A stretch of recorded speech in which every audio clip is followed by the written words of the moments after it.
Looks like we have like a divider. Yeah, with We're the really in the piñatas. same room. I know, right? It's like one of those like really weird effects where it's like, yeah, it's the same thing. Come on, dude. It's raining. So, what kind of internet you got? I got Cable? we got Spectrum. Oh, okay. It should be good then, because that's cable. Yeah, it's cabled, so I don't know. Yeah, if I had satellite right now, it'd be Oh, it'd be a mess. terrible. Yeah. It'd be we wouldn't.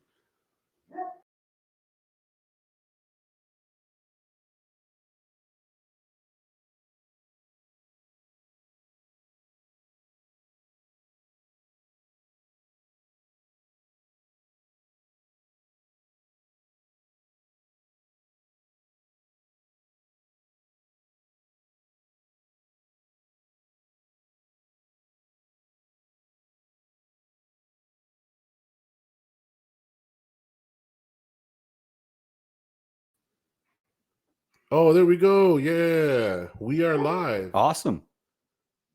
We've been live for a minute. We had some like weird issues where anyway, we are live. We are live. What's happening, everybody? What's going on? What's going on? That's because it's raining in El Paso and Yeah, doesn't know how to act. drivers lose their minds. Data loses their minds. All the dogs lose their minds. The internet loses its The mind. internet loses its collective mind. But yes, we are here. What's going on, everybody? We are live in my personal page, and we're also live in Social Up. To my right, possibly your left, is the one and only incomparable Dave Marino. What's up? Welcome, Dave? welcome, Dave. Welcome. Appreciate it. Fresh off of a press tour last night. Press tour. I mean, you were on what was it? ABC Channel 7, yeah, ABC. Sunday Extra. How did that go? Oh, it was. Well, we actually did the interview on Thursday.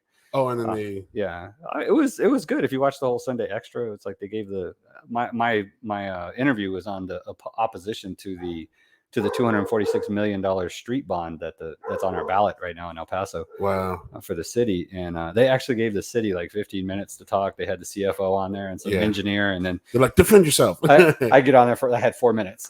Oh wow. But I did a really good job. I've already got a lot of it just aired last night, and I got a ton of feedback already.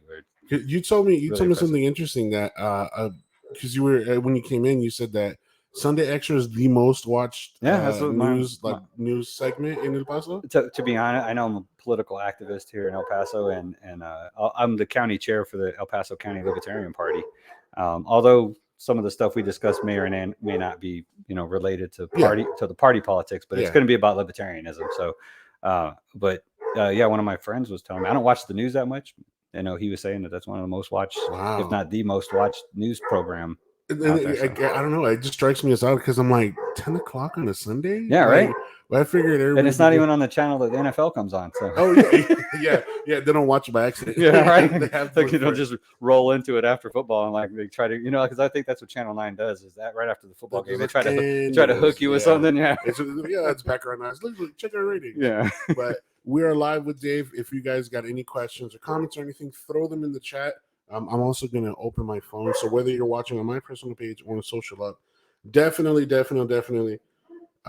a comment in, and we will be diligent in answering those questions. I know I've got a lot of questions because, again, we are going to be talking about libertarianism. Mm-hmm. And as I mentioned before, I'm super vanilla to the idea of libertarianism. I have no idea. I only know it through the memes, memes and through just jokes, really. Yeah, we are definitely the master of memes. I saw a good one. I think I downloaded it to my phone last night that really just got me. So just real briefly, so libertarianism, for those that don't know, libertarianism is a political philosophy that deals with maximizing individual liberty and minimizing the role of government. So that's kind of the 10-second explanation for what libertarianism is. So it's borderline on anarchism, but I don't like using the word anarchy because it's borderline anarchist. Yeah. But the thing about anarchy is, for some reason, they decided to change the definition. The definition used to be that it was just a society that had no laws or government, and now they added this word in there that says it's the disorder that comes from a society without laws or government. Libertarians and most anarchists don't believe that there would be disorder, that we can get along just fine. just like we are right now. There's no Right. cop sitting outside making sure that we don't rob each other or Yeah. beat each other up or anything. Yeah, So yeah. that we can live in a civil society without government intervention. So not that I'm defending anarchists or anything, but Yeah. but libertarianism believes in the smallest amount of government possible. Basically, the government's only role is to defend individual liberty. Cool. See, because like I thanks for that explanation, because I understand, I guess, the general concept of anarchists. You figure they all got painted mohawks with leather jackets and boots, Yeah. like that whole kind of like with the A's and everything, just Oh, kind of yeah. like what Well, you're punk rockers and stuff back in the yeah, 80s. And yeah, because that's like the general, or the like you got them now. They're like, oh, they're the ones out there rioting and all this stuff, Yeah. and so usually I think that. So I used to think, well, I mean, now I didn't know they were that closely associated, at least ideally. Yeah, because you always think, what you see on TV, like anarchists, they're the guys with like spray cans and bottles of vodka for whatever reason, making Molotov cocktails and stuff. There's a joke amongst libertarians that there is no, you're not, eventually if two libertarians are talking about libertarian philosophy, eventually one of them will Let be me like, grab the door. I totally forgot to lock okay, it. no problem. I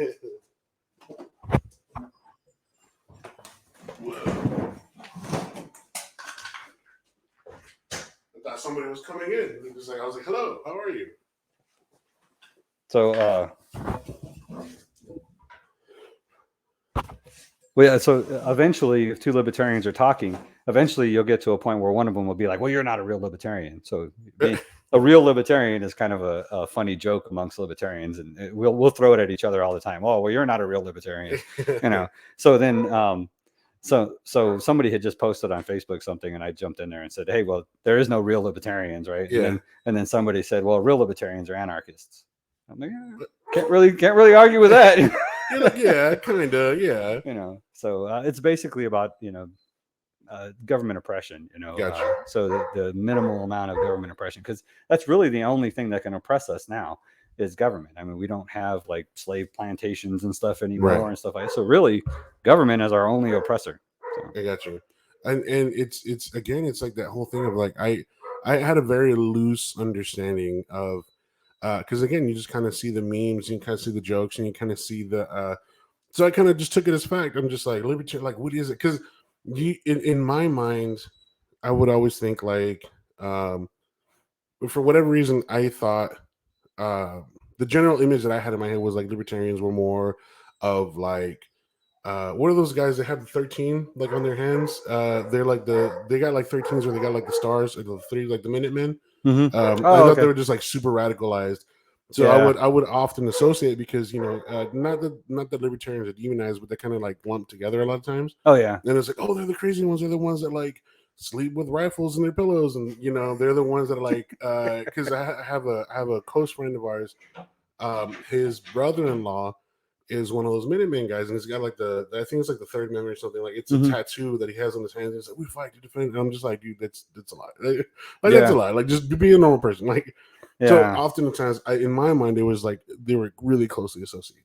I think a lot of people with and this is generally across the board, they'll find a philosophy or something they like, and they'll grab onto one particular idea of it, and then they just kind of run with it, not really digging into the whole philosophy. And I feel like over the past, I consider myself a libertarian since 2012. Okay. But I didn't really dig into it until probably 2016.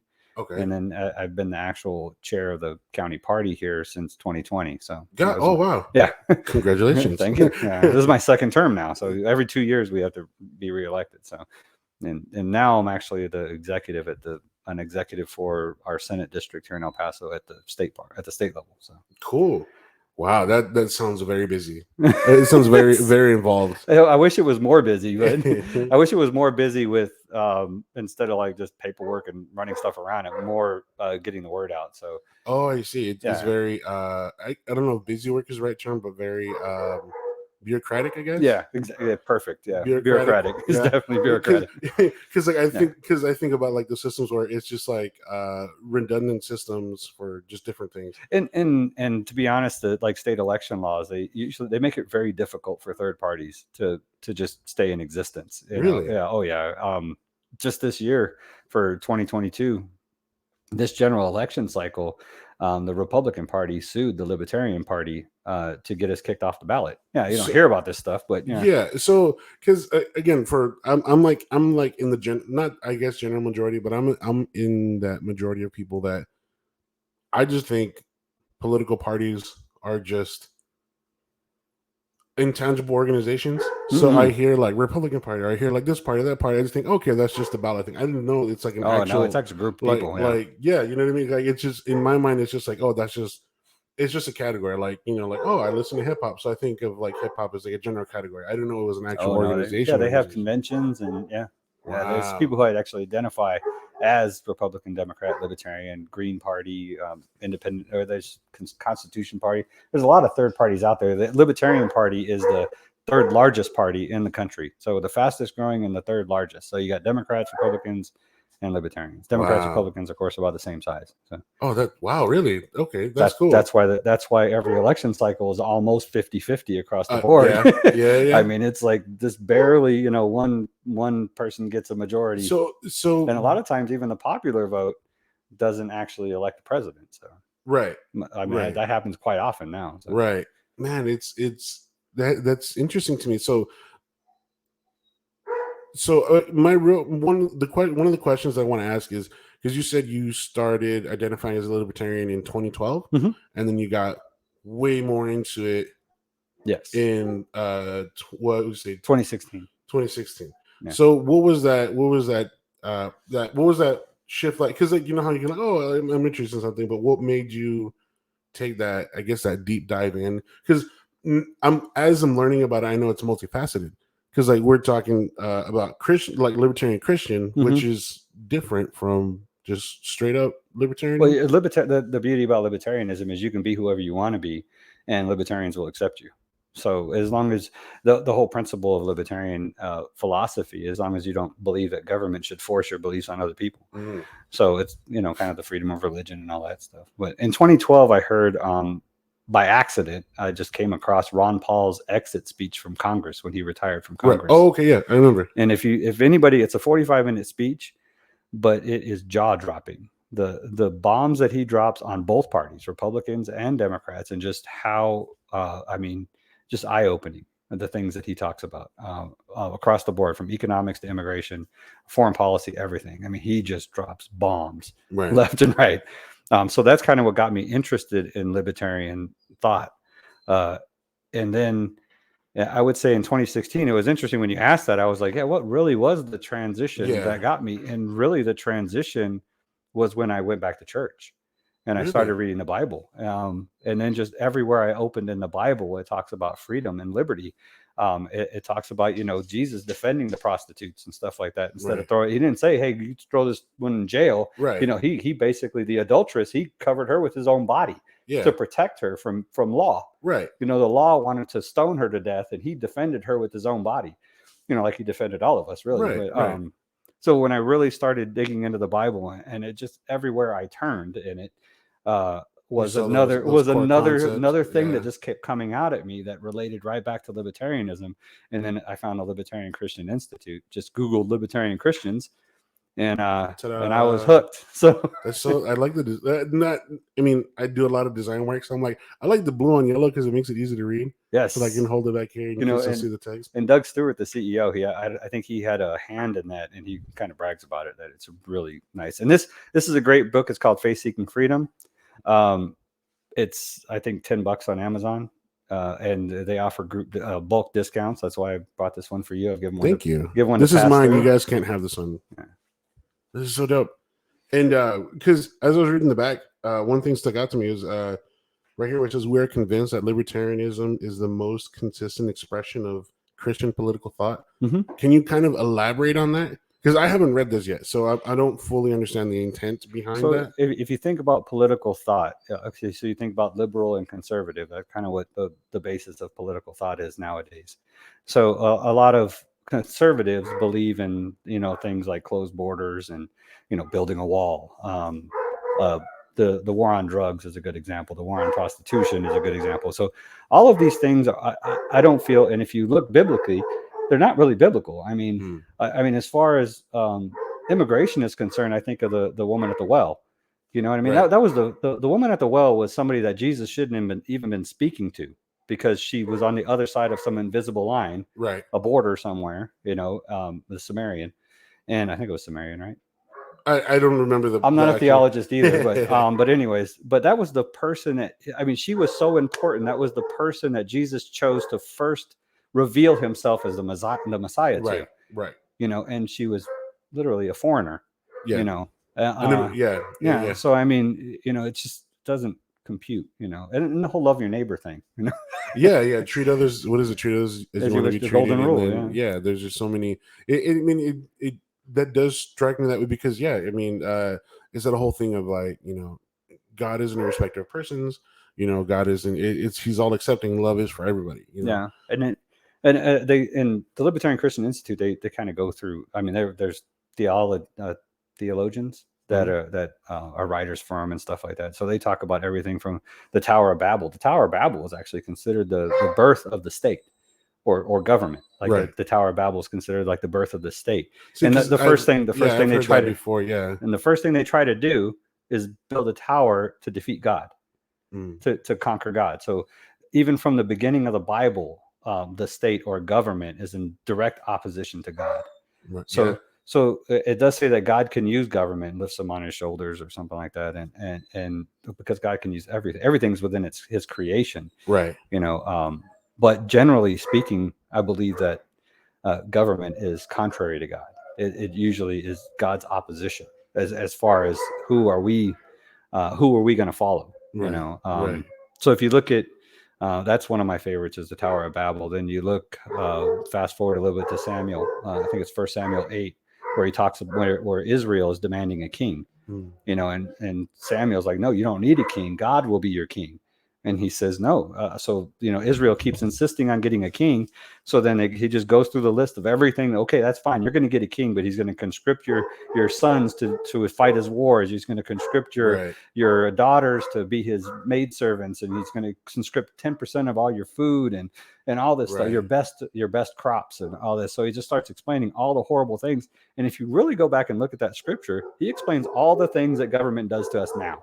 Yeah. Yeah. Yeah. Because Almost to a T. when you're talking about it, I'm like, oh my god, it sounds familiar. Yeah, it's 1 Samuel 8. So, and then you go into Isaiah where I think it's Isaiah 40. It's right around where the mount up on wings as eagles.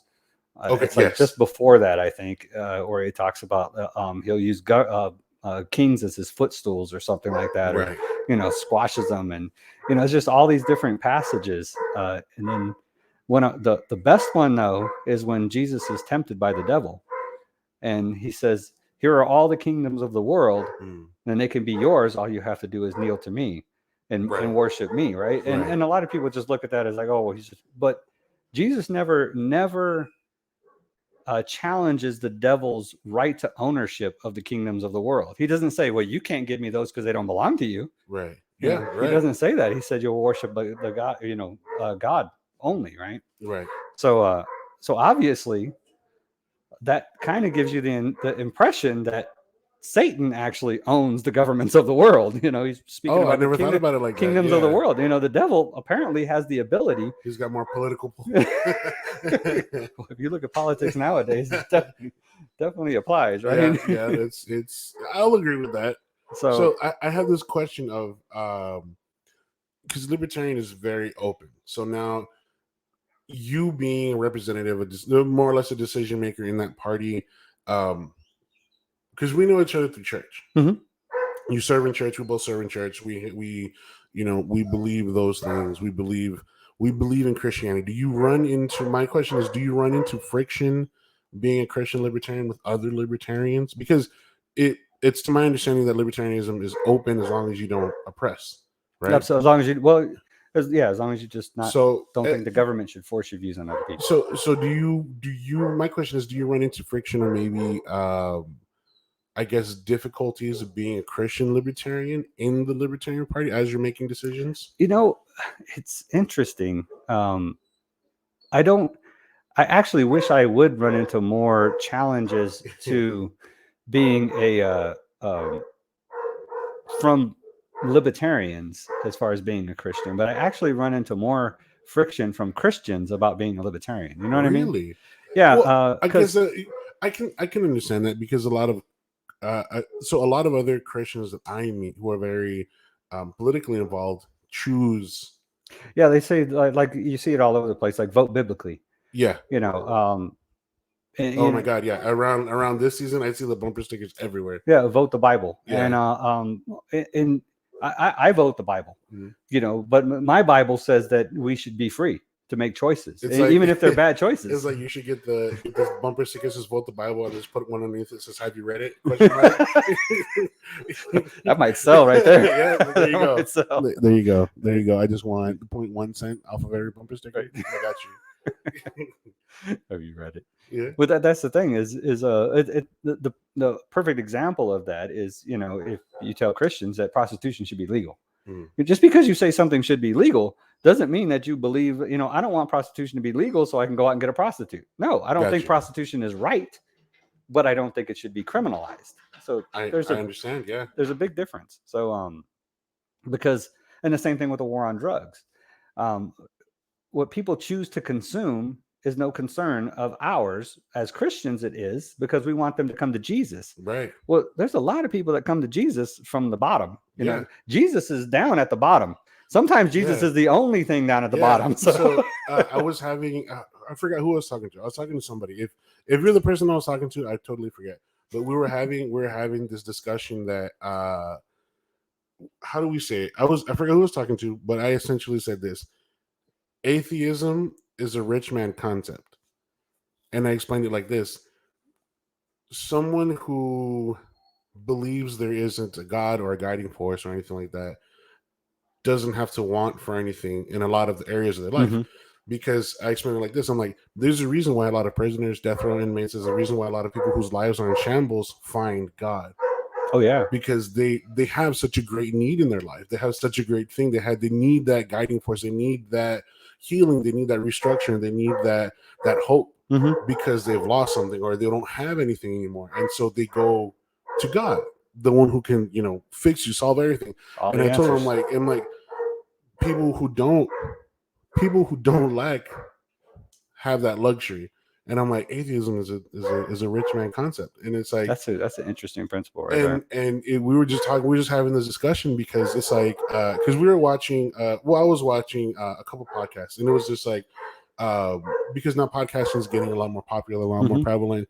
They're allowing people to go into prisons and kind of have, you know, prisoners tell their story, and I kept seeing this thing of just like ex-gang members like Sir 13, big shot collar guys like Sicarios, Hitman, all these people, they go to prison or they hit rock bottom and they find God.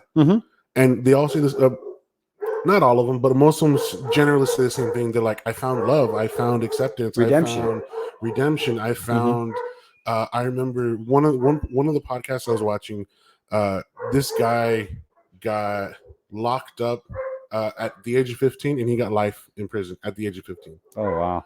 And he had it was just like this story of just like they could never confirm 100% that it was actually him who committed the crime, but because extra factors, they just put him away for life. Yeah. And he ended up finding God. He ended up finding and he was just so hurt. He grew up, you know, kind of like your basic gangline story of just like dad got involved with drugs to support with the family. You know, his dad the way he said it is like his dad got into drugs because it was almost honorable in his community for him to sell drugs to provide for his kids than to just be okay and get out and make a living properly. And it was just this whole thing where he was talking about like he found God when he landed. I think he was after 10 years into his life sentence, he found God. Wow. And he was saying, I've never felt love before. I never felt acceptance like that. I never felt like there was another option. I never felt like there was another thing because he was so used to it and he was programmed like, this is the only way I can do this. And there's no other way for me to do it. So it's interesting because people who don't understand how much can be taken from you don't care about freedom.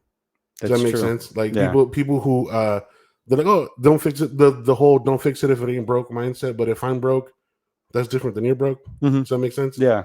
And it's like It's all individual. Yeah, exactly. And it's like this whole thing of like it's less about. I don't think it's like being open minded or being woke or being whatever. It's like there's a scope, and if you only choose to see a part of it, you can't make bigger decisions if you're looking at a It's small the percentage. same thing I was speaking earlier. Like people see an idea and they just kind of zero in on a particular part that fits their narrative or whatever, instead of looking at the wide ranging view of it. You know, so that's kind of what happens with libertarianism. It's some people just kind of grab onto one particular point of it. But that's the challenges I've had though, is with Christians. One really conversation I've had with actually somebody at our church is about the war on drugs. So the libertarian perspective is all drugs should be legalized, or not legalized, but just decriminalized, like the actual consumption. And that's I like the pointing out that term of decriminalized. Yeah, people should not be thrown in cages because they choose to consume something. And so, my favorite podcast, by the way, no offense, but Libertarian Christian Institute has a podcast, and they're at like episode 290 or something like that. So, if you really want to get a good understanding of libertarian Christian principles or why make a case for the Christian case for a free society, that's a Libertarian Christian Institute thing. Then that podcast, I highly recommend it. And they had somebody on their podcast talking about the war on drugs and why drugs should be legalized. And she was a foster care person. And she got a foster kid in that was from a drug. The mother was a drug addict.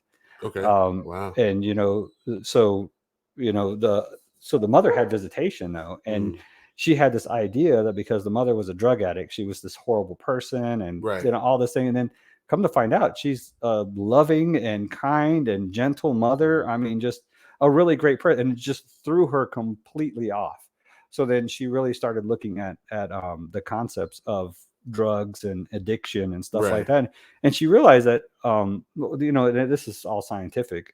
Most people get addicted to drugs because some kind of trauma in their life. So you have a trauma, and then you deal with it by taking drugs. Occasionally, people will just experiment and get hooked on it, and that's it.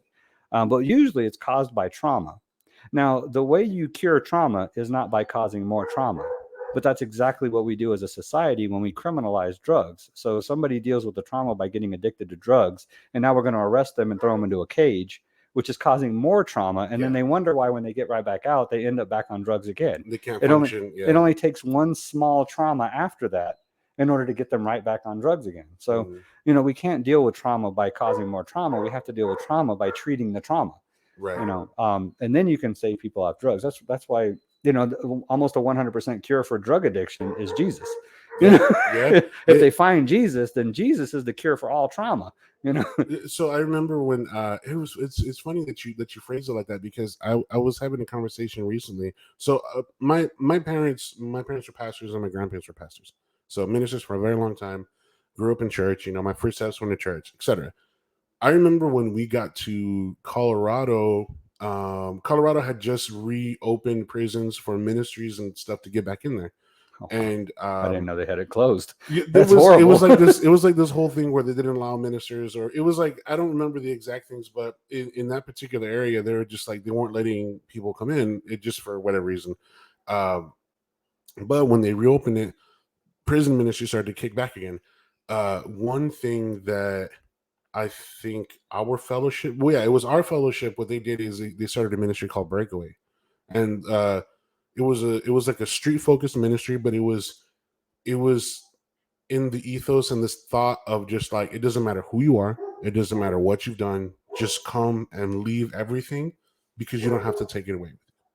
There's that whole thing of just breaking away, right? Yeah. So I remember seeing. It's funny because like at the age of 11, that was the first time I saw any kind of drug, any kind of weapon, any kind of just like sex worker, anything. Like it was just this whole thing. I was like, I'm like, this actually exists. And so I remember that one of the things in the ministry was like we would have like parking lot tent services, because no church would be like, oh, I don't want all those people here. We don't want these homeless people here. We don't want these crazy people here, whatever. So we would go to parking lots with tents, like just those event tents, and they would put those 55-gallon Rubbermaid to hold it down. Yeah, so they would put, I think it was like 2 or 3 of them in the front. They're like, listen, we're not going to ask any questions. We're not going to say whatever. if you want healing, if you want to break away from this, if you want, like, they're like, we're not here to judge you. If you want prayer, we will pray with you. If you want forgiveness, if you want whatever, we're not going to ask any questions, no matter what it is. Mm-hmm. And so it was crazy. I remember those things getting full to the brim, which is like needles, guns, ammunition, drugs, all wow. kinds of stuff. Like, and that's the thing. That's where, like, it's not that, and that's totally right, because it's what you said. It's the way to heal trauma is the way to. People were using drugs to soothe their trauma, Mm-hmm. and you can't treat it with more trauma. Or run away with it. Yeah, Right. run away from it. And that's one of the things that we learned, because some of those people became some of the best serving deacons, some of the best ministers, Absolutely. some of the like most dedicated people, because they understood that these substances or this lifestyle won't soothe the trauma. It doesn't fix it. Yeah. And it was crazy, because I remember one of the services, there was this huge, just like you could tell he was gang life his entire life. Like, he had all the right tattoos, he had the teardrops, he had Oh boy. everything. You know, he had bandanas, he had the walk, he had everything, and he just came through like a bunch of knives and a pistol and some ammunition, and then he came for prayer. And then I want to say it might have been my dad. He was praying for him, and like, have you ever seen when someone's getting prayed for, and whoever's praying for it gets like a directions from God, and just kind of stop and just do whatever God told them to do? Mm-hmm. So I just distinctly remember this huge, just like cholo, like angry looking dude, just, you know, stands like that, like the cholo stance, everything. And then I want to say it was my dad. He just grabs him kind of like the back of the neck, and then she goes, "I'm proud of you." Dude just started crying, Lost it. Crying, just lost it. And it's one of those things that's what I think of. See, and that's the to me. I didn't grow up in church. I grew up in the streets of LA, so I know what drugs can do. People don't like a lot of people at our church don't understand that I literally grew up in the ghetto in LA. I mean, So I you see, saw it. You saw it all. I saw it all, you know, and I've been. I don't wear it I don't wear it, you know, Yeah. because it's not anything I feel I need to wear. You know, Yeah. The only thing I really feel I need to wear is that I'm a child of God. Yeah. You know, Absolutely. And I really try to express that as much as I can. But so I've seen all that stuff, but to me, that's the only proof that you should need. Yeah. If you can make that man cry, Yeah. well, you can't. Yeah. You can't, No, and your dad can't. No, that not. only comes from the Holy Spirit. Absolutely. When that Holy Spirit hits you, it just literally. Like, that was the first time I just saw someone spiritually be broken, like in a good way. Oh yeah. Like, and just be broken and remolded. And if I remember correctly, that dude, I don't know what happened to him. I want to say he started engaging in some kind of ministry, because I remember seeing him again, but he started to get, like, you know, when people start getting tattoos removed, and you can still see like the light stains of the ink. Yeah. He started, like, I was like, oh, this is the first time I've seen your face. Like, yeah, like, because you can see like the pigmentation coming off. I'm like, he just looked like a completely different person. Yeah. He walked different. He talked different. He was like, it's beautiful. It's something. There's a specific aura of someone who's been redeemed. Yeah. And like, it's just kind. Does it make sense? Like, this just like their whole vibe is just like you don't have to try that hard. Yeah. And it's the softening of the heart. Oh, is that what it is? You're trying to dunk it? That's fine. It's Prince is good. We'll for you later, bro. Yeah. It's the softening of the heart, though. You know, why do we see pastor up there crying all the time? Because the Holy Spirit has a way of just softening your heart, and you know, when it comes upon you, you can't you can't deny it. It's going to affect you. Yeah, 100%. It's completely undeniable, and it's funny because but really what it is it's the elimination of the ego. Yeah, you know, like your ego just goes away. You know, and that's really the only thing that kind of just keeps us from breaking down. I'm a tough guy, you know. Yeah. But when the Holy Spirit is like, guess what? Your ego's gone. Now what do you got? You ain't got nothing. You got nothing but the no Spirit. Pistols, you got no muscles. You got no. Yeah, I totally. Yeah, it's incredible, because like, if you haven't seen it, and it's that whole thing of like when because I also run into those other less accepting Christians. They're not any less open minded. They're just less accepting, and I'm like, bro, you don't know how deep this can go. If you just gave it the chance, you would see how deep and how powerful God's love can be. Yeah, and it's as a libertarian, we have atheists, we have everybody from all different religions Yeah, because and you're belief like, systems yeah, because of we're libertarians, and you get a lot of anti-Christians, just people who just their yeah, church hurt, or they just seen something bad that's happened because of religion. yeah, They believe that yeah, religions are hateful and all this other things. And just this morning, I was reading through some comments or something on somebody's post, and it was a lot of anti-Christian rhetoric and stuff, and yeah, um and to me it's like I feel their anger yeah, and hatred, and I think that's not, if you understood the love of yeah, Jesus, yeah, then you would know. And the thing is the Jesus is not about a religion. yeah, Jesus is not about a church. It's not about a yeah, building. It's not about a sign on the street. right. It's about you. Mhm. Jesus's whole point of coming here was about an individual relationship, one-on-one, Yeah, between you and him. yeah, Anything beyond that, and you're looking too far. yeah, So I get a lot of times a lot of things in the Bible, and I try to I honestly think that I can read a scripture, and you probably agree, I can read a scripture and it speaks one way to me, oh yeah, and then yeah, you read and I think that's the beauty of the Bible, is that here we have a text that's 2,000 years old plus in the yeah, Old Testament, absolutely. and yet it can speak across time and generations Hmm. and languages and races and cultures Yeah, and everything, and it can speak differently throughout even times in your life, and it's written particularly that way, yeah, and that's what makes it divine, because it's only God could write something like that, and that's what I think the beauty of it is. Like I said, I didn't grow up in church. I know, I still consider myself like a baby Christian. I just yeah. got baptized 3 years ago. So Oh yeah, yeah. thank you, Congratulations, thank you. congratulations. At the Rock. So Yeah, yeah. What's up, Prophet? What's what's up? up? But yeah, I totally get that, and um, I've been very fortunate to grow up in ministry my entire life, but I've been very fortunate to grow up in ministries that aren't afraid of people. Yeah, Like, and that's the thing, like that you see, and I think that's kind of, I think that's kind of the unifying property of something like libertarianism, and I won't even say Christianity, just loving God. Like a Christian lifestyle is just like to be Christ-like, and being a Christian is to be Christ-like, and yeah, Christ loves everybody. He literally died for everybody, yeah. Literally, yeah. and Yeah, the sinner. I mean, he really for the sinners. yeah, You know what I mean? Like he would. I mean, he had meals with sinners. And the Pharisees and stuff. The how holier than thou religious leaders at the time would criticize him. Look at him. He's over there having yeah, dinner with the sinners. I don't know the exact scriptures, people. So like I said, I'm just a baby Christian, but I know the stories. I've yeah. watched The Chosen. So, God. but no, I read the Bible too.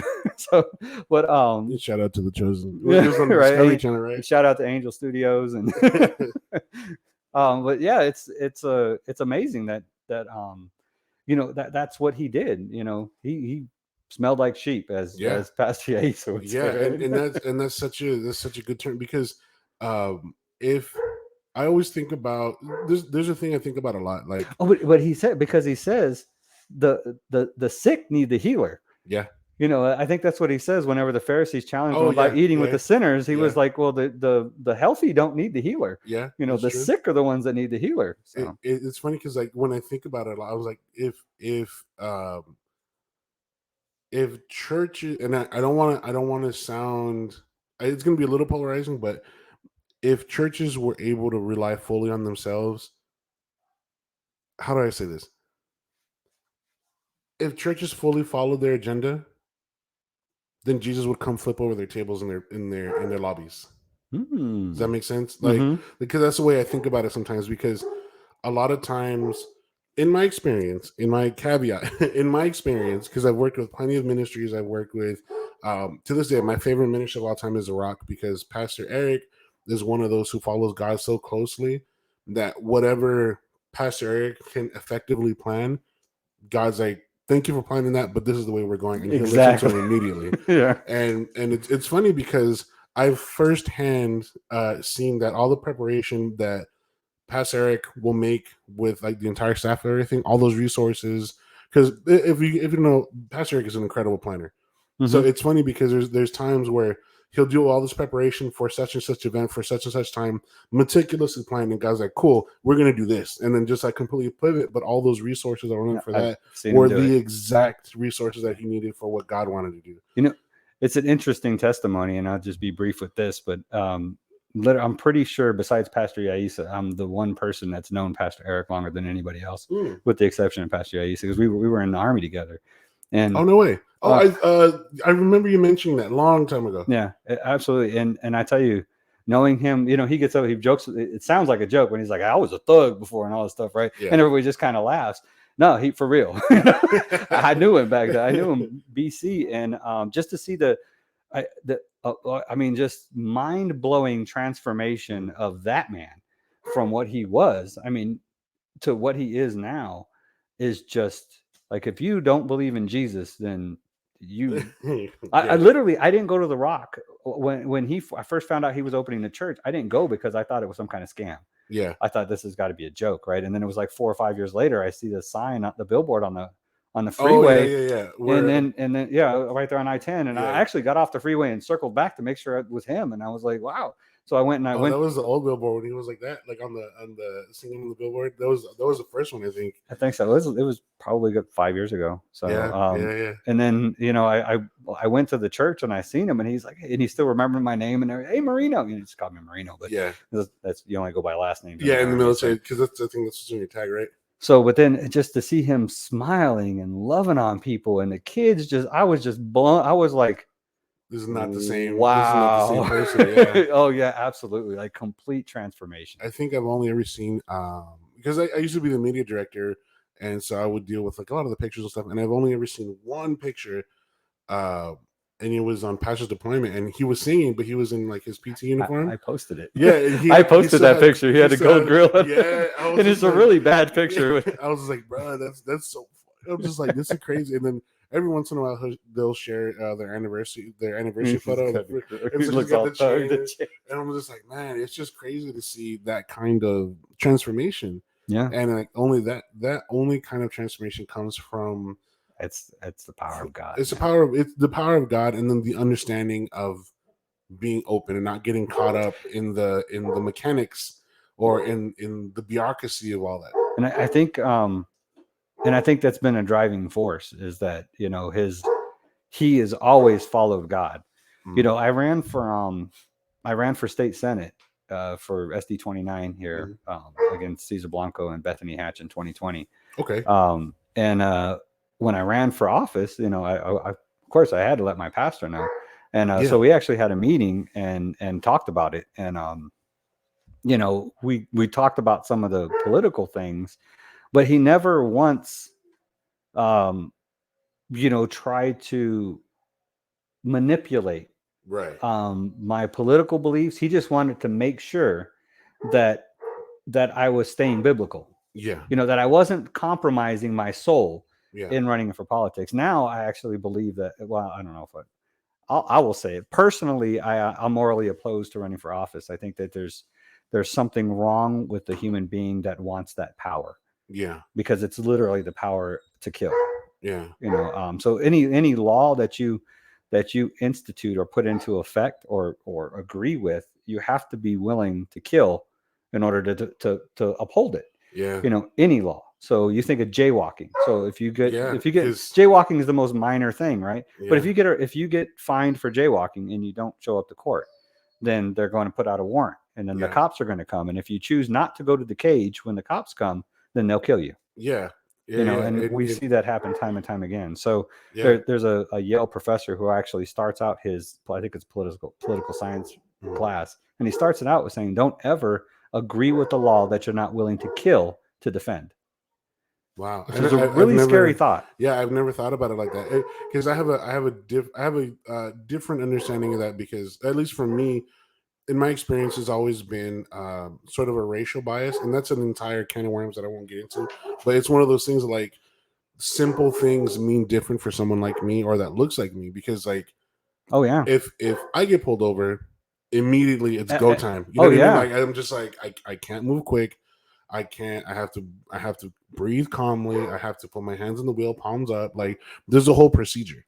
you Yeah, know, and then like absolutely. I'll hang out with one of my friends and he'd be like, "Why did you pull me over?" And I'm sitting in the next seat like, You're like, yeah, yeah, I'm like palms up, shoes untied, you know, my shirt's rolled up, you can't see it. Yeah, it's just it's that whole thing, and I'm just like, it's one of those things that like it means, and I guess that's a testament to I guess just politics in general. It's something like libertarianism takes a scope. yeah, And when it, you're it, it is. when you choose to side somewhere specific, like Republican, Democrat, or whatever, you choose to section off rather than look at the whole thing because you're saying that this is what fits and what I'm willing to accept. Everything else is Yeah, un un the un. Libertarian Party, their motto is the party of principle.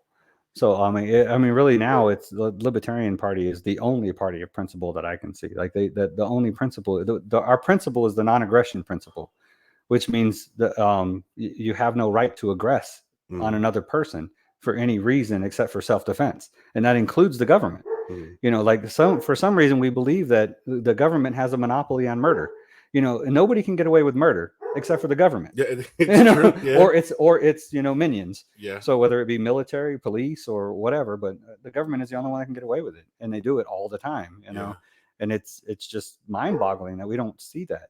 yeah, You know, and the real problem with police, especially for minorities, is the amount of negative interactions we have, and that's yeah, directly related to the war on drugs. yeah. You know, 100%. Yeah, I the was. Yeah, like minor marijuana. I mean, first of all, minor marijuana possession charges. There's people doing life in prison for minor possession I have because of some the friends that are 3 strikes doing. you're out. You Yeah, know, yeah, yeah, it's wild. and so I have a friend.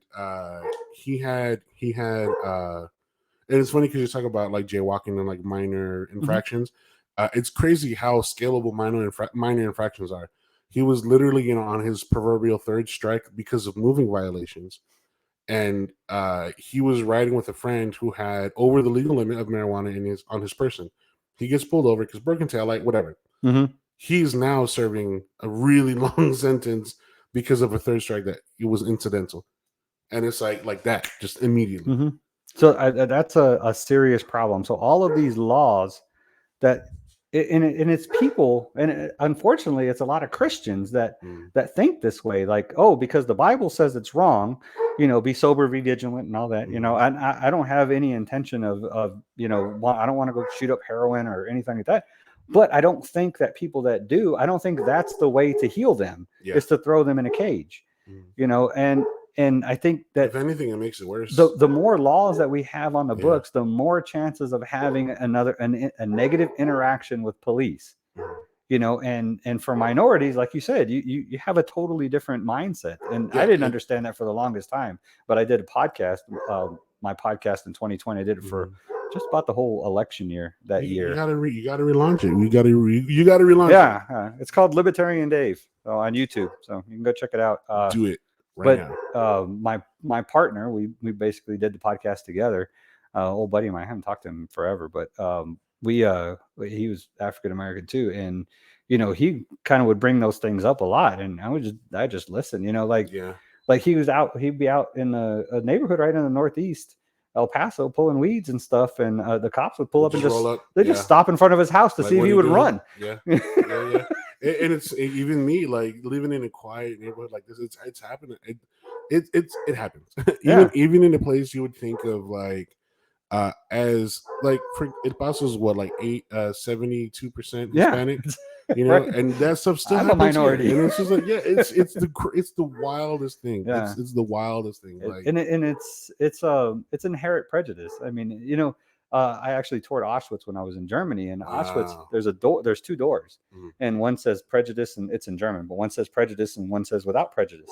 And of course, everybody wants to try to go through the door that's without prejudice, but you can't open it. Oh wow. So you Oh wow. basically in order to enter Auschwitz, you have to accept the fact of your own prejudice. Wow. You know, and we all do. We all have prejudices, but I So mean, what you're saying is everybody's got a tour Auschwitz. yes, you definitely. If you ever get to Germany, you should. Yeah, if you really want to have an eye-opening experience I'm down. about Let's do it. the horrors of the state, which you know Yeah, that and that's 10 million dead Jews because of the state. it's wild because like even with history, just because we're not going through it now doesn't discredit it. And it's just like not too long ago, stuff like this was regularly happening. Well, yeah. Well, you know, the biggest mass murderer in the last 100 years is the government. Over 100 million people are dead because of government. Jesus was killed by the state. Exactly, 2 of them. Yeah, that's why I tell people all the time. You know, yeah, Jesus loved the government so much he was killed by 2 of them because the Pharisees and stuff were one was the religious government, and then the Caesar was the other. You know, so you know, and if we want to get into some other libertarian arguments, like a lot of socialists believe, like or people welfare. People believe like when he fed the 5,000, like that was welfare, right? And I was like, no, Jesus didn't go demand Caesar, you know, take money from the rich people and give it to him so that he could feed the 5,000. He performed a miracle to feed the 5,000. You know? Jesus never asked Caesar for nothing. That's true. Period. Probably because he knew he was going to be killed by him. Yeah. He was like, listen, I still got things to do. You want to hear one of my craziest Christian philosophies? Yeah, I think absolutely. I think Pontius Pilate was converted. You think so? Absolutely. I think he was converted.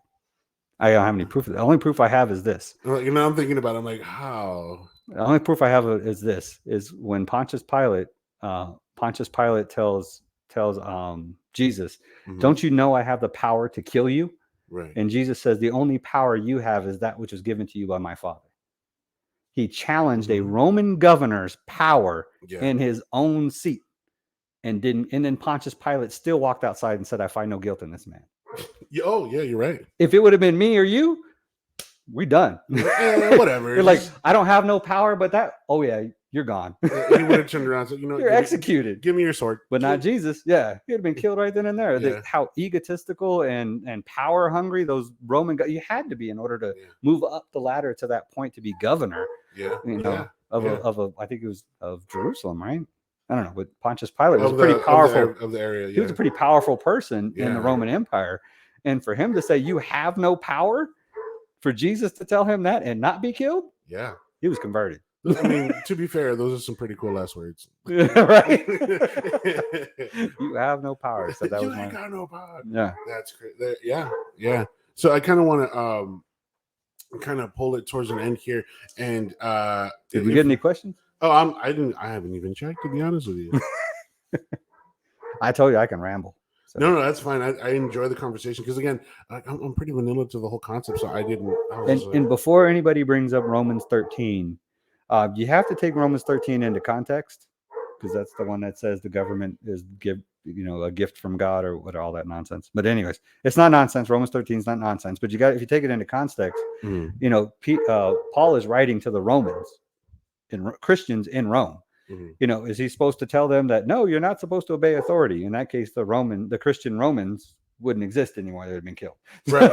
Yeah. Like if you would oppose Caesar in Rome, you're definitely going to get wiped out. You know, 100%. So I mean, you can take that into context. Who he's speaking to, who's Paul speaking to, and then you know that kind of idea. And Scripture always has to be validated by Scripture.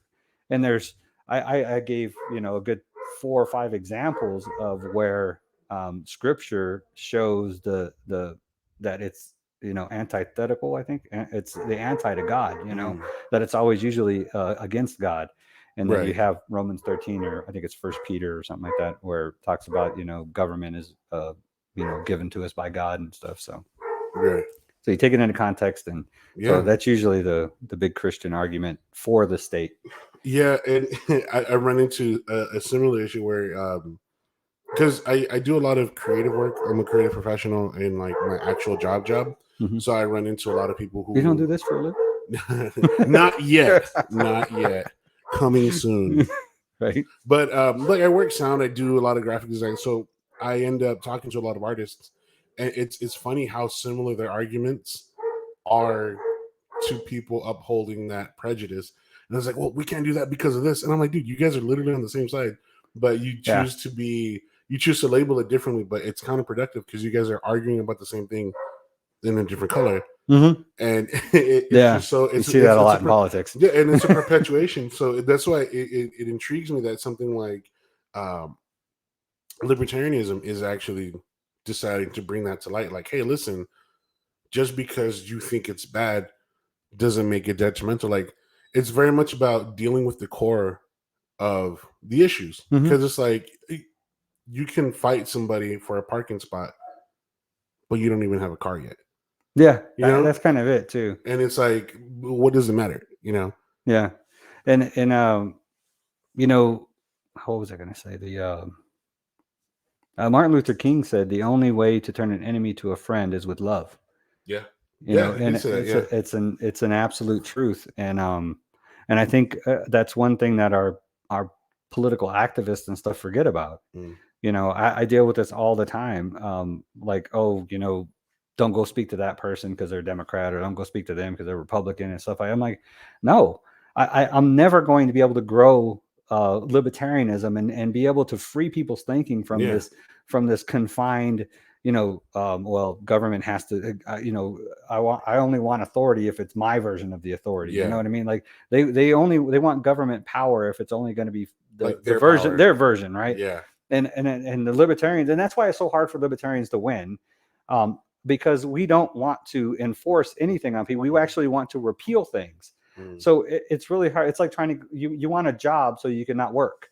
You know, Yeah, and that's kind of yeah, libertarian, because libertarians, we want to free people. yeah, So we don't want to, you know, force. We don't want more social programs. We don't want, you know, more immigration policy. We don't want, you know, more foreign policy. We want to yeah, bring our troops home. We want to live a peaceful life in self-defense. yeah, You know what I mean? Like all of these wars of regime change and stuff, sending money to support this side against that side so they can just murder more people. You know, yeah. we don't want any of that. So it's really, I mean, our campaigning is like, you know, we don't want to work. Yeah. we want you to vote for us so we can say no to everything.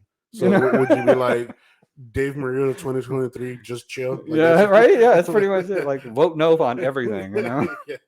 like, hey, we're gonna pass this, you know, social justice bill or something. Nope, we're gonna pass this bill. Nope, not that one either. Yeah. How about if we start repealing some stuff? You know, like Just deal with the core. Yeah. And I really like that. It's as someone who's, because I have friends that work in local government, and a lot of times their frustrations. So first of all, I should start with, they're all stressed, but it's never because of the actual work they're doing. It's the hoops they have to jump through, oh yeah, you know. And it's just like, it's crazy because like I have a friend, she became a social worker because her and her siblings were abused, and then so she was able to make a way out and got her siblings out of a crazy situation. So she's like, I'm gonna dedicate my life to helping other kids get out of these situations because no one's on their side. yeah. So And it's funny how God can turn pain into prosperity like that. it's incredible. And so she went through this thing, became an adult, became a social worker, and all this stuff. And 9 times out of 10, we have this conversation often. She's like, it's not that I can't help these kids. I have the power. It's just I can never do it because of all the hoops, all the bureaucracies, all the redundancies. Like she's like, it's so easy. We have all the resources. She's like, if they gave, she made a joke one time. She's like, if they gave me the budget they spend on paper to print out all these forms, I could rehome 30 kids. Wow.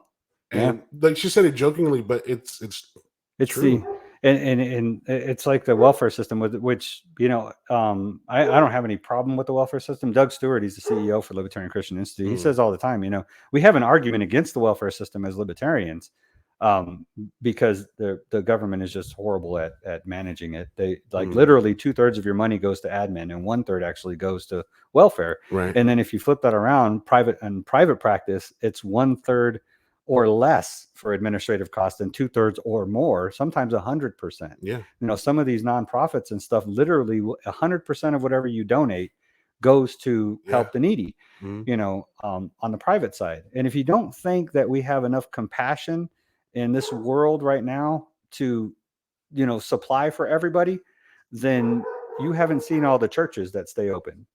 Because churches stay open purely on the generosity and the voluntary giving of its parishioners. What is it? Churches do more with the 10% they ask for. Then the government takes 30. Yeah. You know? And they take the right. At least 30 for some people, more. What is it? How it might have been Pastor Eric. He's like, churches do more on y'all's 10% than most organizations do with their 90. Yeah, it's incredible. And he made it a different argument with that, but like why people are so hard on churches, because like, oh, the churches should give everything away, which we do. Yeah, and it's the bureaucracy though. It's crazy. All those hoops. Yeah, and it's I go to the VA. That's my health care. And you talk about seeing the hoops, and yet people are screaming for government health care. No, like you don't want that. There's been a handful of times where I've had to go to the VA, like not because I had to go, but because I've had to like pick friends up, and then my dad is ex-military, so he's had to go to the VA, and I'm like, bro, it takes so long just to like they tell you, make sure you take like 2 days off to go get regular checkups. And they literally have a flow chart for your health, and if they violate that flow chart, then the doctor has to validate it. So I'm not saying that anybody should do this, but I won't take statins, just because personal reasons. Yeah. I won't get into that, but I had to have a conversation with my doctor to explain to him why I wouldn't take stat, because he has to justify it to somebody else. That's crazy. I'm like, this should be just between me and you. Why does some administrator up at the top? Because it's the VA, because it's government, and they have to justify everything. Everything has to be justified. Every dollar has to be justified, even if it's being wasted, Yeah. So, and that's why everything costs more. Everything takes more time, because the government is literally the most incompetent, inefficient institution in the world. Yeah. It's one thing for justification and validation. That's great. But it gets to the point where the micromanagement just defeats the purpose of the system. Oh yeah. Like the whole functionality. Then pretty soon, like the management itself is taken over. Yeah. No longer have anything. Have no product coming out of it. Yeah. You spend so much money on micromanagement, nothing gets done. Yeah. You're just working the system rather than actually getting anything productive out of it. It's crazy. But this is what we keep voting for, is just bigger and more government. So I had this is an interesting, it's right on that topic. If your answer to every failure of government is more government, you're an alcoholic trying to drink yourself sober. Yeah. Because that on as far as Democrats and Republicans go, that's kind of their idea is, the answer to everything is just more government, build a wall, more social programs, pay off student loans, all that kind of stuff. And, I could go into details on all of that, which the student loan repayment thing is hilarious, because it's literally the government paying off its big bankers. Yeah. So the government, it's unconstitutional. The government can literally not tell banks to erase debt. So they keep saying it's forgiveness, right? The government can't tell. I'm pretty sure that would get challenged in the Supreme Court. You can't tell banks to erase debt. So literally they're going to have to pay that debt. So what the government has to do is they're going to take from all of us and give it to their big wealthy banker donors that are paying for their campaigns. And we're all going to be happy about that, because a certain few actually got their loans paid off. Yeah. But meanwhile, all of us are paying for it either through inflation, which is a tax, or through taxes. Right. So it's this is politics. As an ex-student, I understand very well that student loans are the only form of unforgivable debt. Yeah, that and mortgages. Crazy. That and mortgages. It's crazy. Like you file for bankruptcy, the only thing that won't be cleared is mortgages and student loan debt. Yeah, it's crazy. Yeah. So I mean, if you don't think this is some kind of political setup, then you're not paying attention. Yeah. So my advice for anybody that's listening is the first thing you have to do is get your emotions out of politics. The politics is the place for logic and sense. Yeah. I'm not going to say common sense, just sense. So you need to get your emotions out of it and start looking at things logically, and always think of what the consequences are of everything that one particular politician is doing. Mm-hmm. And usually if they start with something emotional, if they start trying to pull your heartstrings and stuff like that, then I almost immediately am like, okay, dismiss it. Well, I'm like, okay, well, now you don't have a solid position that you can fight. Gotcha. You can fight on this logically. Mm-hmm. So now you have to come with some kind of emotional and and it doesn't matter the emotion either. Sometimes it's pull your heartstrings, try to make you cry over, well, my grandmama did this and all, or sometimes hey, this guy over here is the most evil person in the world. You see all these attack ads going on right now because they're hilariously bad. As someone who does production, hire me, please. I don't care about the message. I just need to pay my bills. Yeah. But yeah, they're so hilarious. They're just so hilariously bad. I could make them look way better. Some of them are just so bad. It's funny. They go from color to black and white. It's like a horror movie or something. Yeah, it's so funny. Like there's one that, because so I watch a lot of YouTube right? So I'll get ads and stuff. Mhm. So like there's one it's a Greg Abbott ad against Beto O'Rourke, Mhm. and it's hilariously bad. Like it seems like someone who just learned how to screen record on a phone made this ad. So that they like screen record it and try to cut it, but you can see like the cuts are bad. It's hilarious. It's like one of those things where they're just like, I don't like, but like it's just like they just cut together the whole thing. It's so bad. Almost It's like a serial killer's letter or yeah, something. yeah, and it's funny because it's like four different meetings. So his like clothes are changing. It's like I don't. It's like a speak and spell. Like it's so bad. It's hilariously bad. I'm like, someone paid for this. Yeah, And probably a lot of someone, money too. yeah, and I'm like, I was like, you know what the real scam is? Whoever the producer is for this video, I was like, I Yeah. would have charged $2 I grand think for I that. just they have like the two major parties just have so much money, you know. Yeah, it's you figure they would hire So better, like I was saying, editors. and that's that I think we originally started talking about the lawsuit. The Yeah. Republicans try to get Yeah, our that's ca- still and it was still funny. just like The only how? candidates they were trying to get removed were ones that had Republicans in the race. So we have a libertarian running against a Democrat in one of the I could think it's your district here. So John Mullins is running against No, you're good. running against I don't know, the Democrat incumbent. But they didn't try to remove him because he's just running against a Democrat. So Yeah. they were only trying to remove the ones that were running against Republicans. Yeah. But the whole thing was about filing fees. The Mm. ones that didn't pay filing fees, and these filing fees are silly because the Democrats and Republicans have to pay filing fees in order to run for office, but those filing fees go to pay for their primaries. We don't run primaries at we're a Right. convention party. So what they would do is they would literally take our filing fees, they put them into the Secretary of State's general fund and use those to fund the primaries. So it's literally they're taking libertarians' money to pay for the Democrat and Republicans' elections. That was like It makes no sense. Exactly. So we fought it in the Supreme Court and we won, which is great. All of our candidates are on the ballot, and even the ones that didn't pay filing fees. And we're still fighting the filing fee thing. But this is the second election, 2020 and 2022. Both times we've had to fight them in court in order to keep our guys on the ballot. And we've won both times. But the filing fee thing, we're still fighting. And the interesting thing is, though, even though we win, we don't have the $1 million donors that the two major parties do. So all of this legal costs is still, so they're still winning because it's still costing us money that we can't funnel into our candidates' campaigns in order to run against them. So they still kind of win, even though they're losing. Yeah, because it still costs us money, and we don't have that I guess pretty much endless budget that the major parties have. It feels endless. I mean, all the ads that you get constantly on. I mean, those are this is just statewide elections now. Yeah, and you see just a constant flow of ads and stuff, and it even trickles down into local politics. Yeah, it's incredible.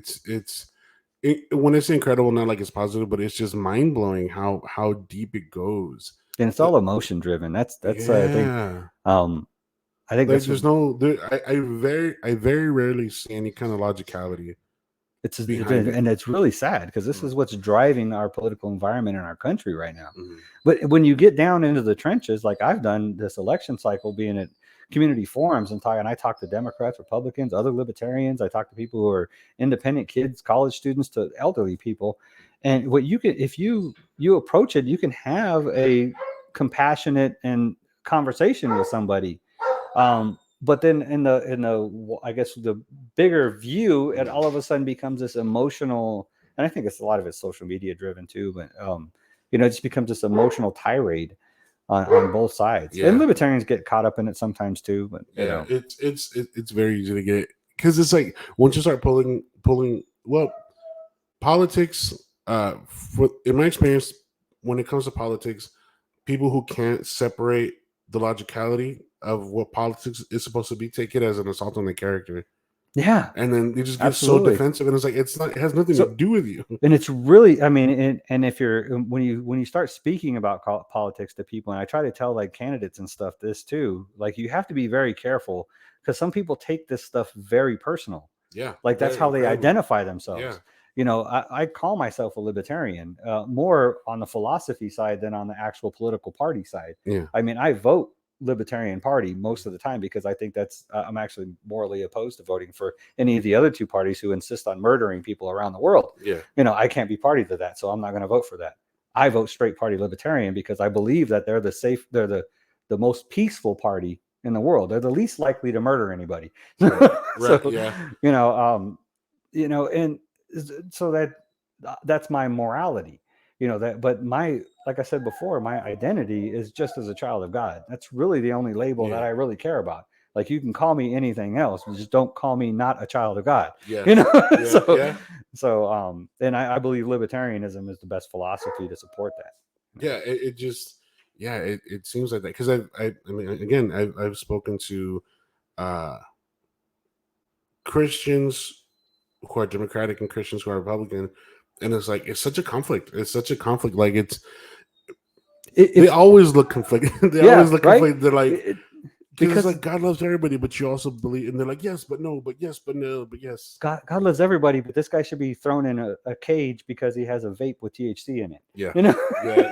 It's just like, really? Yeah, I don't think Jesus ever insisted on anybody being thrown in a cage for anything. Yeah, I don't think Jesus ever insisted on anybody being killed. Yeah. Except himself. Yeah, that's true. That's true. So kind of as we wrap up here, there's just like, first, thank you for the book.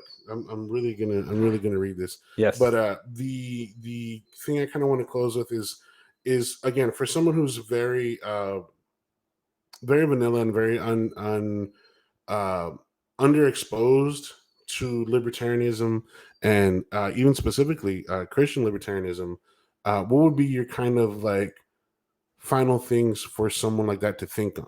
Because like, I guess, what questions inspired you to dig deeper? Or what questions did you ask yourself to kind of look into libertarianism just in general? I just really the state of politics is what kind of drew me to it. The state, how it's emotional, how it's angry. I mean, and the real, like, nowadays, you just look, every election seems to be getting more and more violent. Like 2020 was. I'm really scared of what's going to happen in 2024. So, but yeah, I never thought of that. Gee.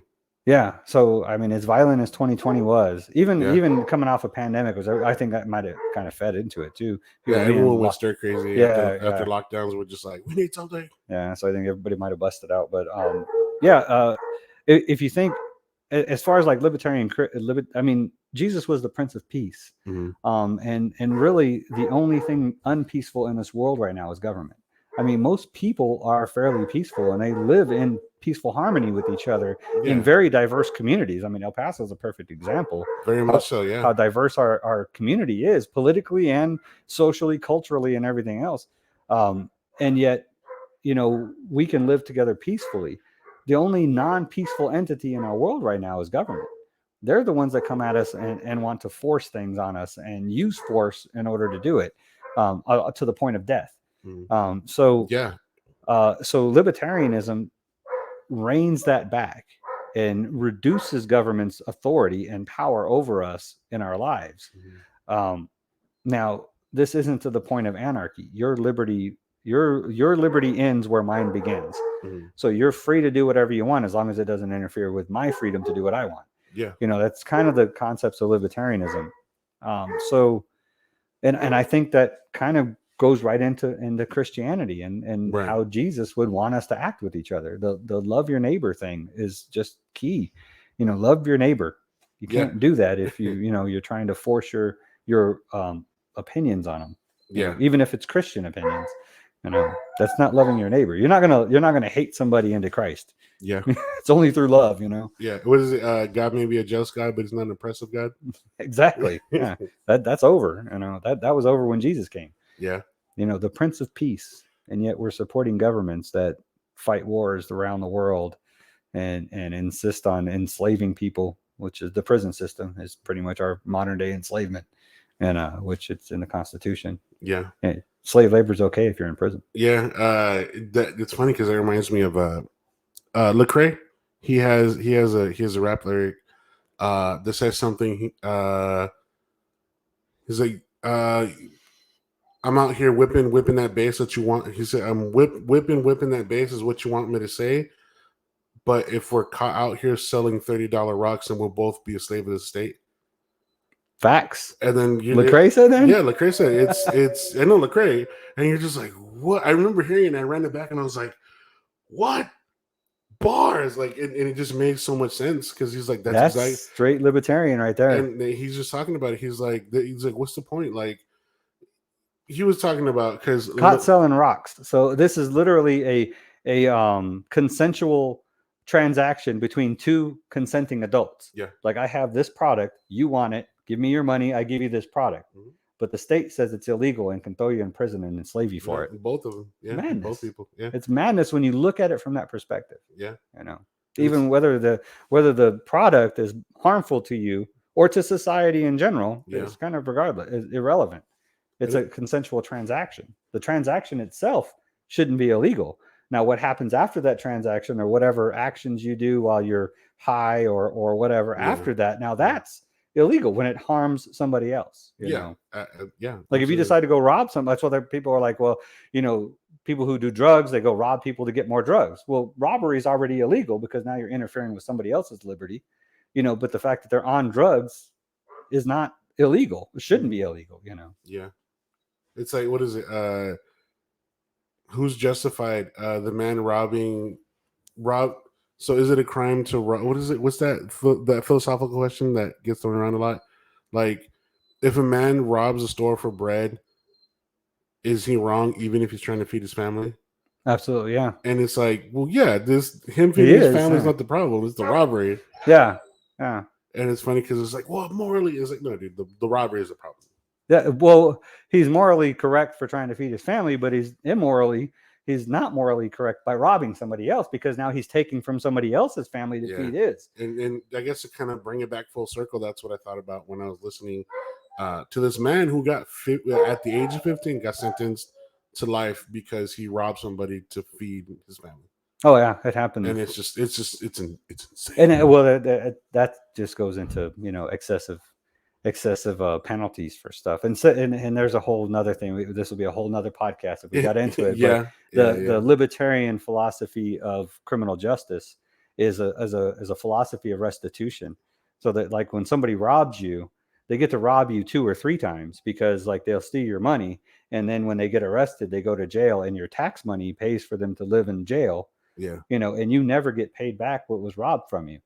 So they literally continually rob from you even after they've robbed you. Now, the libertarian concept of restitution says that person may or may not go to jail, depending if there wasn't violence, if they didn't violently rob you, if they just kind of pickpocketed you or something, then chances are they wouldn't go to prison, but they would be forced, you know, by the state to pay you restitution on top, you know, more over from what they stole from you because of the heartache that it would cause you being robbed.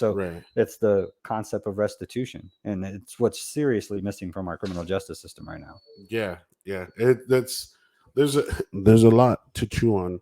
So any last bits you want to throw in there before we wrap this up? No, just if any, look me up. I'm on Facebook. You can look me up, Dave Marino. I don't really do much on my personal Facebook page, but the El Paso County Libertarian Party, we have a little purple symbol. That's the page, and then there's an actual group that has the beautiful picture of the star and yeah. So also check out the group is actually going to change. We just decided today we're going to, instead of being a private group, we're going to make it public. Oh, nice. Yeah, because it's not growing, and my friend was like, "Well, that's why it's not growing, because it's private." Yeah. So congratulations. Also check out Dave's interview. You can actually find it on the KBIA, and then you guys also posted it. Yeah, it's on our website too, on our Facebook page. Go check it out. I started watching it when you came in, so it seems pretty cool. I'm going to check it out because now I'm like, what's going on in my local area? You know? Yeah. So I'm going to check it out. There's a lot going on locally, so that's why, you know, I would have literally spent this whole time talking local politics if I would have known your audience was more local. But being a wide-ranging audience, I figured let's give a good shotgun blast of what is a libertarian. I'm always down for shotgun blasts. But absolutely. So Dave, thank you so much for coming out. We appreciate you. Thank you so much for joining us live. If you're watching the replay, make sure you type a 2 so I know you're watching the replay. Thank you so much for all the viewers. I know we're kind of hitting around lunchtime, so I anticipate a lot of later viewers. So if you're watching the replay, don't be afraid to leave questions and comments. Don't leave your questions in the comments, and we'll get back to you. Yeah. So if you so much. If there's enough questions social up, then I'll come back and do another one. Yeah, let's do it. Social Up, thank you so much. So, guys, everybody on my personal profile, thank you so much. This episode will be uploaded later, so check it out on YouTube, and we'll be sharing the appropriate links as it goes up. Dave, thank you so much for coming out. Thank you. Appreciate it, brother. And I appreciate the book. Absolutely. Check it out. Amazon. Freedom. Faith seeking. I know. Freedom. I kept reading the freedom part. Faith seeking. Oh, the glare. Faith seeking freedom. Check it out. So we appreciate you so much. Thank you so much, and we'll catch you in the next one. Peace.